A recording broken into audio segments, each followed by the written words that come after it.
Hey guys, it's Ray with DRP Motorsports once again, and today's video we're going to pick up where we left off after baselining our 2020 GT500 on the chassis dyno, is to install a JLT Big Air cold intake on our car. This is nothing new. Other guys have done it. There's other videos out there, and what I've seen, other guys are claiming 20, 30, 40 rear wheel horsepower increases by simply bolting on the JLT intake. We're going to get it bolted on our car and make another dyno pull and find out for ourselves how this JLT intake performs on a stock 2020 GT500 with a factory calibration. So let's get at it. All right guys, let's get started with the install of our JLT cold air intake. First thing we want to do with most any install is disconnect the ground at the battery. You probably could get away without disconnecting it just fine, but it's always better to be safe than sorry, so we're going to disconnect our ground. Get our push pins disconnected.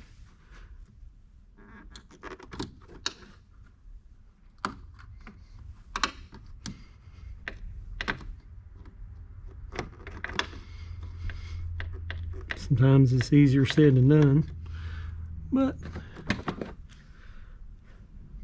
usually not too much trouble. We can take the cover off. You can see our battery.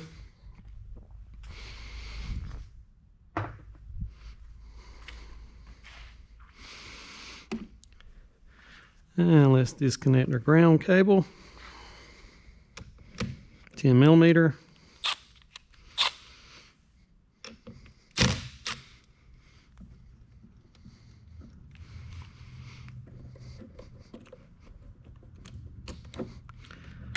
Now we've killed the power to the car, and we've got some sensors and some vacuum line, a vacuum line and a crankcase ventilation line to disconnect first. So we'll do that.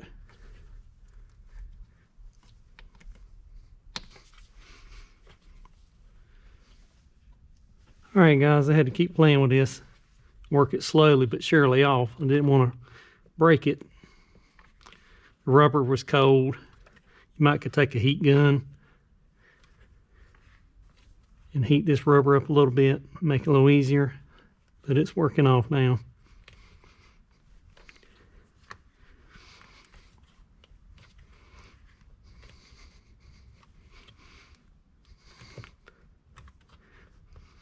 And there it is. All right, crankcase ventilation. Just simply pull the blue tab and pull it off at the same time. Intake temperature sensor, just simply squeeze the lock and it unplugs. And we're going to take our tool here and pop this support off for the wiring harness. Likewise here. Lay that to the side. All right.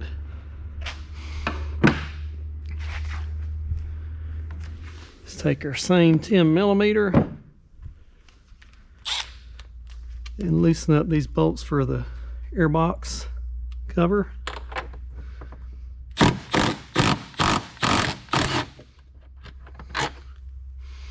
That's out.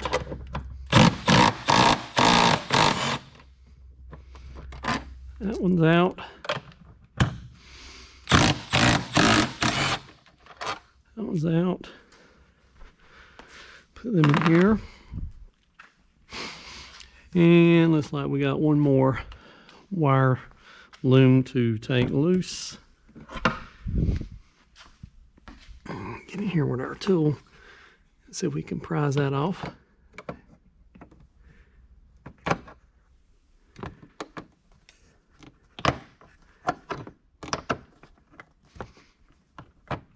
There we go.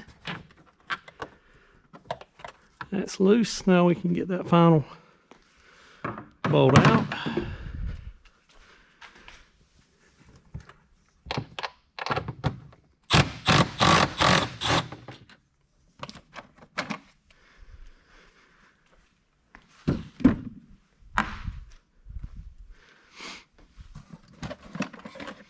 Lid comes right off. You can see your air filter.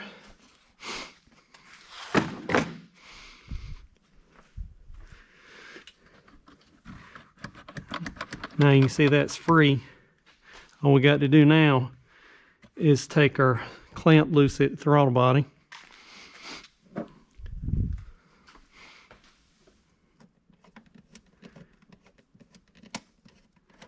Should be plenty loose.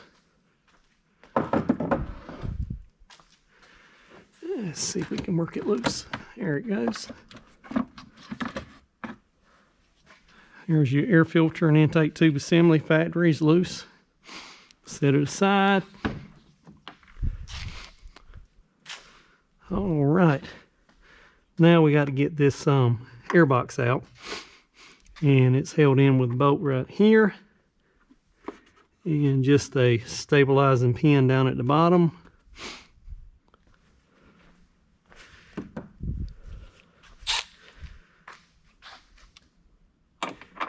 Same 10 millimeter.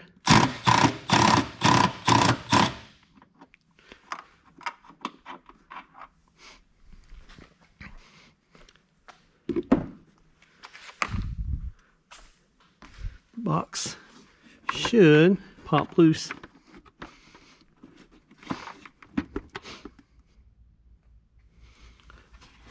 Alright guys, I had to kind of play around with the air box a little bit. Just kind of, it was, this little stud right here was hung. And I just kept playing with it and it worked loose. And it comes right out. Set it aside. Now we got to transfer some pieces over from the stock air box over to the new one.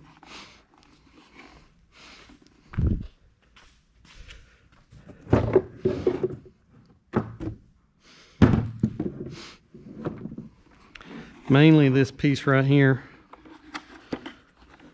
with the grommet for the hold down bolt.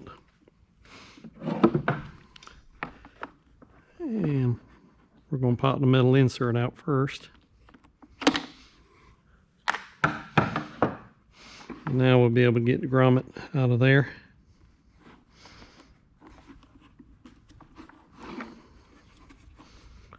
And see there, the grommet's out. That's all we need.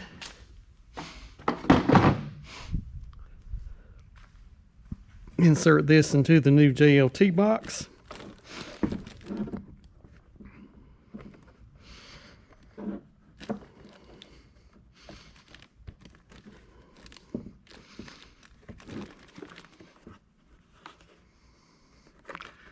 Work it with your fingers until you know you got it inserted as it should be.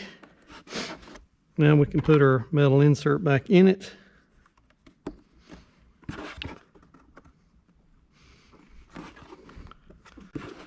All right.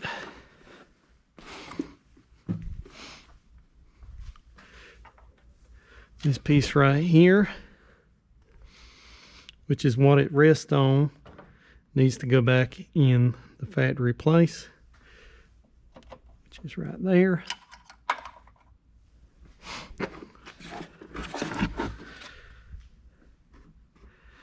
Only carefully slide the box down in here. Make sure you're not pinching any wires or hoses while you insert it.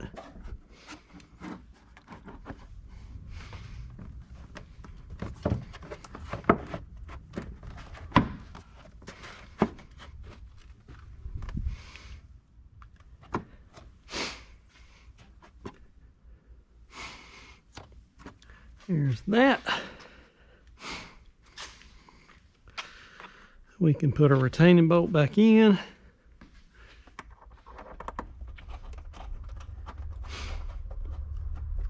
There we go. We got our bolt started now. And we can go ahead and tighten that up.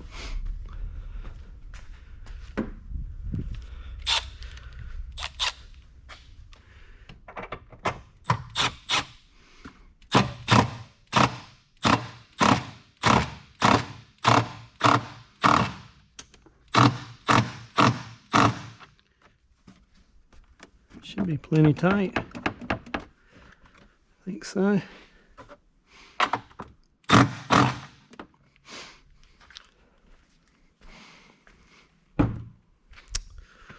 Alrighty.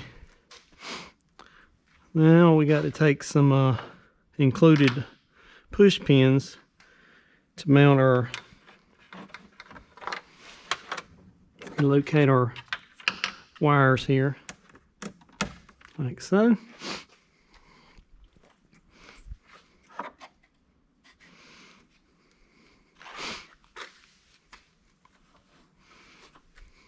All right, looks like we're ready for an intake tube now.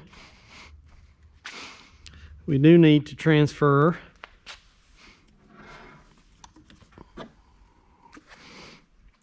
our intake air temperature sensor from the original intake tube over to the JLT piece. And it just simply twists out of there like so. Now we can insert it into the JLT piece like so.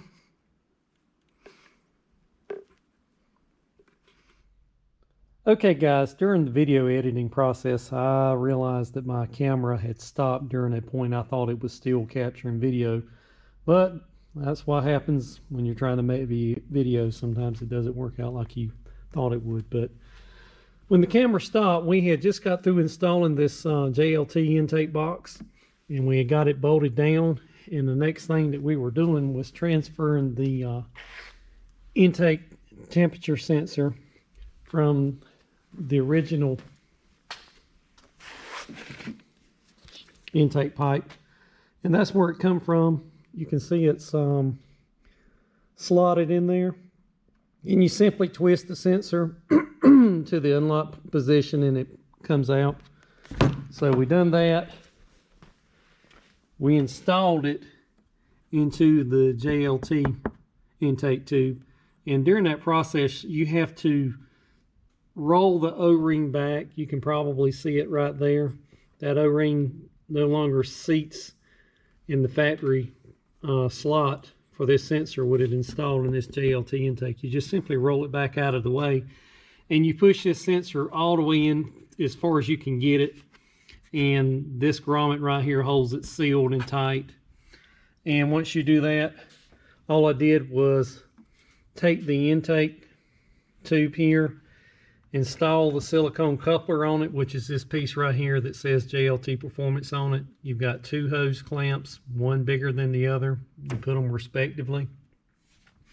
You simply slide it onto the throttle body loose, slide it into the opening in the box here, and once you do that, you've got room to slide your air filter in, and it slips through the hole in the box, goes over the tube, seats on the tube on this ridge, and then you tighten up your clamp here, your two clamps here, and the one that bolts, the clamp that clamps down the silicone adapter to the throttle body, you can tighten it down pretty tight and you won't hurt anything. But the ones that clamp, the one that clamps here for the adapter and the hose clamp here for the air filter, bear in mind they tighten up on a piece of plastic, so you can't over tighten them. Just tighten it snug enough so it doesn't move around, so your filter doesn't move around, and you've got everything in place. And once you've got the JLT tube in place, snugged up, you simply reconnect everything, which you have to slide this vacuum line back on the nipple that's on this intake tube, as well as the crankcase ventilation hose that connects to this side on this nipple, and plug your connector back in for your intake temperature sensor. Also, this wire loom here attaches with a push pin that's included with the kit through a hole on this side of the box. And on this side, other side of the box, you've got another push pin that you install, that the loom for this coolant return hose simply goes right there, and everything's buttoned back up, and you're done with the install. So sorry I missed that during the original filming process. I wanted to come back and film it so you guys could see that much of it, but everything fits very well. I've shut the hood shuts with no problem. Nothing's rubbing, nothing's binding. They've done a good job of making this kit. So, but as you can see, we've got everything buttoned up, and we're going to move right along with the dyno process. All right guys, let's make a dyno pull with our JLT Big Air Cold Intake installed on this 2020 GT500 and see what kind of power difference it makes. Atmospheric conditions are pretty much similar to when we made our baseline pull. We made 680 rear wheel horsepower on our baseline, so let's see what difference the JLT makes.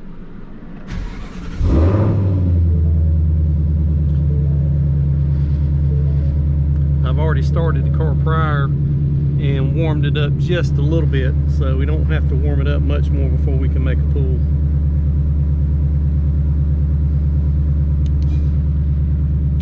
So let's put it in gear, manual mode.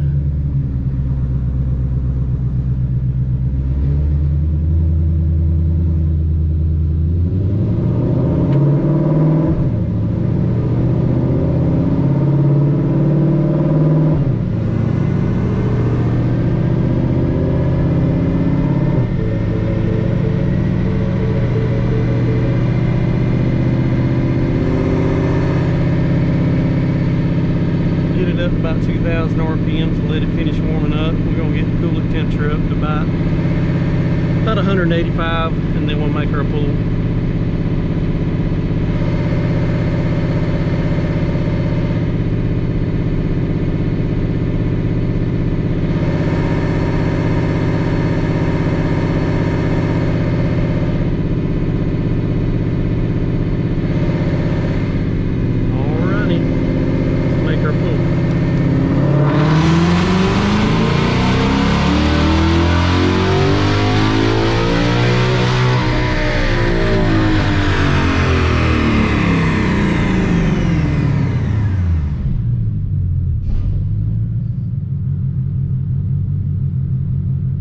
Not retard, still getting around 16 and a half, 17 degrees of timing like we did before.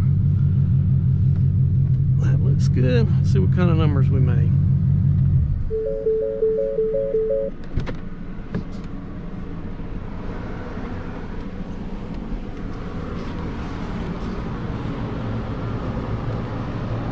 All right guys, maybe you can see that we went from 680 rear wheel horsepower all the way up to 711 rear wheel horsepower by simply installing a JLT cold air intake on this car.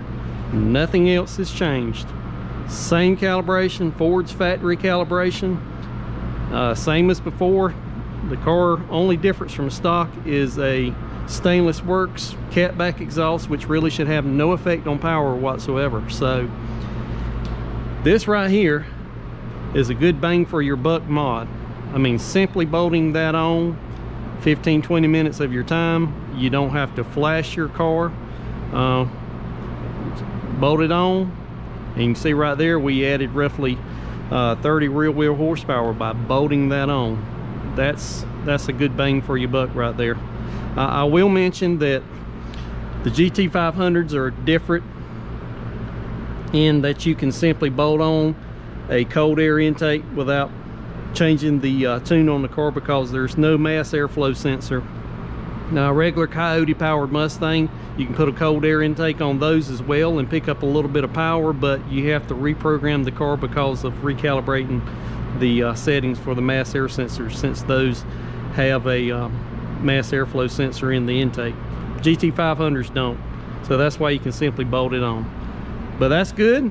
We're tickled with that. I want to thank you guys once again for following along. God bless you, and we'll see you again soon.